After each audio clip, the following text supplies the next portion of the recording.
walaalaha qaaliga soo dhawaada janalkeena deeq alla janal. xildhibaanada baarlamaanka Tanzania oo loo qaybiyay laptop. xildhibaanada baarlamaanka ee dalka Tanzania ayaa hadda bilaabaya inay adeegsadaan laptop xilliyada lagu guda jiro kala fadhiga baarlamaanka ee dalkaas. xildhibaanada ayaa waxaa loo qaybiyay laptop ka hor kala fadhiga baarlamaanka ee maanta ka furmayo magaalada Dodoma. bogga Twitter-ka ee aqalka baarlamaanka ayaa baahiyay sawirada xildhibaano oo la guddoonsiinayo laptop kaas oo looga gol leeyahay in meesha laga saaro warqadihii ay baarlamaanka ku isticmaali jireen.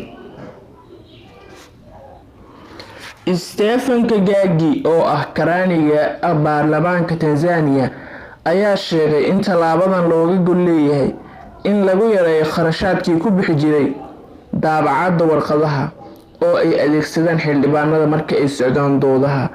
waxaana xildhibaanada loo qaybiyay ilaa 450 laptop kaas oo ku kacay qiimahooda $380.